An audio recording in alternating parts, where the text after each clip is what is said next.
कहा जाता है कि मिला नसर अल-दीन यूं तो निहायत अक्लमंद और आलम फाजिल शख्स थे, मगर लोगों की इस्लाह और तफरीह के लिए बेवकूफ़ बने रहते और ऐसी ऐसी हरकतें करते कि लोग हंस हंस कर लूटपोट हो जाते। मिला नसर अल-दीन के पड़ोस में एक मालदार यहूदी रहता था। वो इतना कंजूस था कि कभी किसी गरीब और मोहताज को एक पैसा न देता। मिला ने कई मर्तबा इसे समझाया कि खुदा ने तुम्हें दौलत अता की है, इसे मुफलिस लोगों पर खर्च किया करो, लेकिन इसने मिला की कोई नसीहत न सुनी। बालाखर मिला नसरुद्दीन ने इसे समझाने के लिए एक तरकीब सोची। एक रोज सुबह सवेरे वो नमाज पढ़कर जोर जोर से दुआ मांगने लगे, या अल्लाह, अगर तो मुझे 1000 अशरफियों की थैली भेज दे तो मैं इसे मोहताजों पर सिर्फ कर दूं, लेकिन अगर इसमें से एक अशरफी भी कम हुई तो हरगिज कबूल न करूंगा।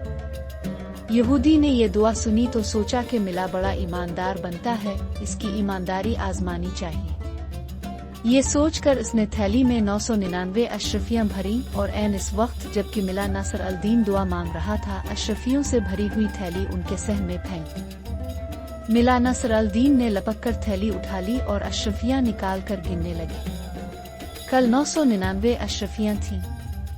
मिला ने खुदा का शुक्र अदा किया और कहने लगे, आ अल्लाह, मैं तेरा शुक्र गुजार हूँ कि तूने मेरी दुआ कबूल फरमा ली। एक अशरफी कम है तो कोई बात नहीं, ये अशरफी फिर कभी दे देना। यहूदी ने जब मिला नसर अल-दीन के ये अल्फाज सुने तो सख्त परेशान हुआ और दिल में कहने लगा कि ये मिला तो बहुत चालाक है, इसने धोखे से मेरी अशरफियां हथिया ले। वो भागा भागा मिला के पास आया और कहने लगा, तुम बहुत बेईमान शख्स हो, लाइव मेरी अशरफियां वापस करो। तुमने तो कहा था कि 1000 में से एक अशरफी भी कम हुई तो वापस कर दूंगा, लेकिन अब तुम 999 अशरफियां कबूल करने पर तैयार हो। तुम कौन होते हो मुझसे अशरफियां मांगने वाले? ये तो मेरे खुदा ने मुझे भेजी है, जाओ अपना काम करो। मिला नसर अल-दीन ने गुस्से से कहा। यहूदी बहुत परेशान हुआ। वो सीधा काजी की अदालत में गया और मिला के खिलाफ मुकदमा दायर कर दिया। काजी साहिब ने यहूदी को हुक्म दिया कि मिला नसर अल-दीन को बिला लाइव हम अभी फैसला कर देंगे। यहूदी ने मिलनसर अल-दीन के पास आकर कहा, चलो तुम्हें काजी साहिब बुला रहे हैं। तुम देख रहे हो कि मेरा लिबास फटा पुराना है, मैं इस शर्त पर जाने के लिए तैयार हूँ कि तुम मुझे अच्छे अच्छे कपड़े लाकर दो। मिला ने जवाब दिया।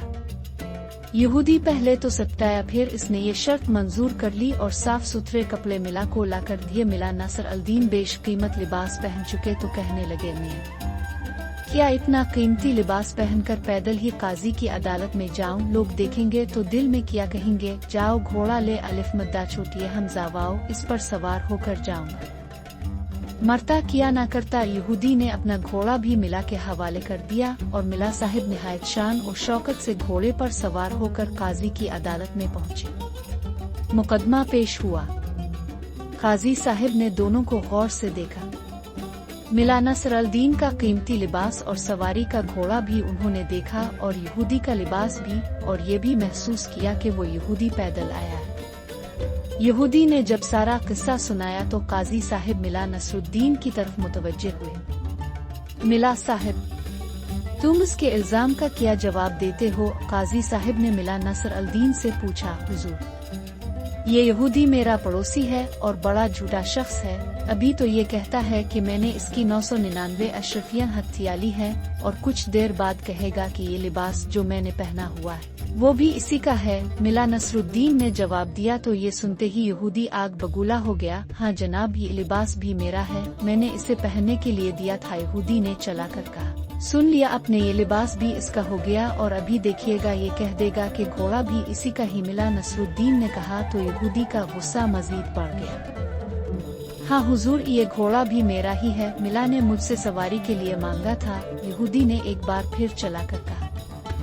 काजी ने जो ये बातें सुने तो यहूदी को डांट कर निकाल दिया और मुकदमा खारिज कर दिया। यहूदी रोता पीटता मिला नसर अल-दीन के घर पहुंचा और उसकी बड़ी मिन्नत समाजत की। मिला ने इस शर्त पर उसकी अशरफियां लिबास और घोड़ा वापस किया कि वो आधी अशरफियां गरीबों में बांट देगा और आइंदा भी नादार लोगों की मदद करता रहेगा।